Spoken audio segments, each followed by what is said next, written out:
This is part 3 of my warning to humanity. I hope you've watched the first and the second parts of this series because it's a process. I'm trying to illustrate a picture to you. It might be hard to get your head around, so you might want to follow the illustration step by step. We are facing a very serious threat as a species. We need to wake up. In part 1 and 2, we learned that we are consciousness having a dream.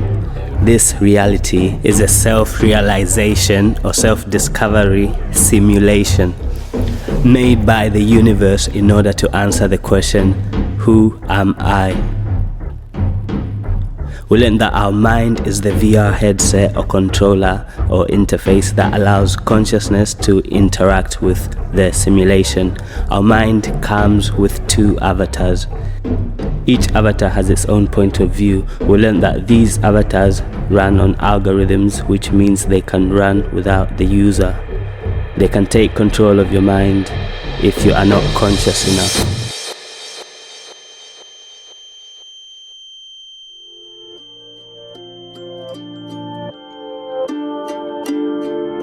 Right, so it's the game of who am I?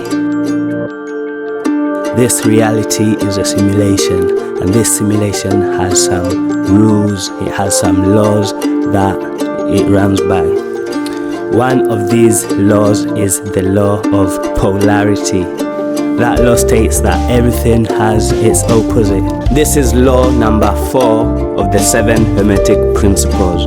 We've already spoken about law number 1, the primary law. Everything is mind, it's a simulation, this is a dream. We spoke about law number 2, correspondence. The upper world is a reflection of the lower world. The inner world is a reflection of the outer world. And then there's law number 3, vibration. Everything vibrates, nothing rests. And then finally, law number 4, polarity. Everything has its opposites, everything has its pole. If you look around, you can see this law manifest in the universe. There's in, there's out, there's up, there's down, there's left, there's right, there's male, there's female. You get the point. There's 3 other Hermetic principles, but we don't have time for that right now. Right now, we're gonna focus on polarity.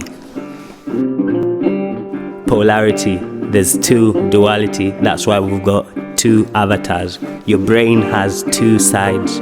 On the left side of the brain sits the avatar number 1.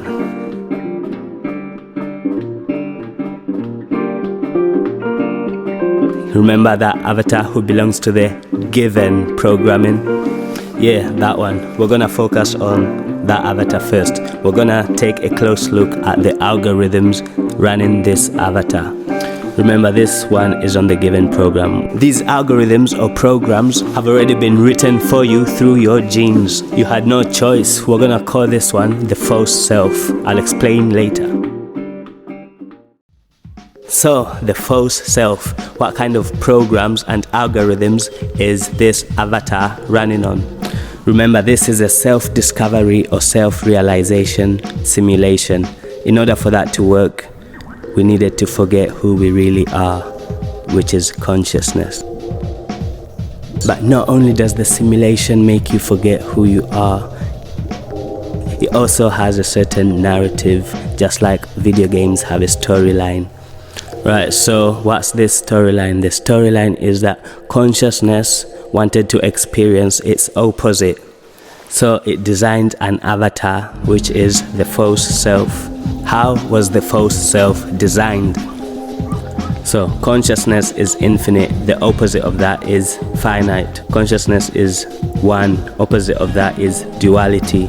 Consciousness is complete, opposite of that is incomplete. Consciousness knows itself, opposite of that doesn't know itself. Consciousness is immortal, opposite of that is mortal.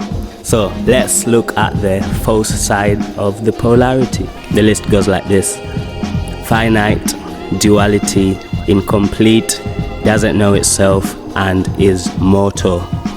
That is how the false self was designed. We are trying to look at the algorithm here. The algorithm goes like this: finite equals I am limited. Duality equals I am separate from everything else. Incompleteness equals I am incomplete. Motto equals I don't want to die.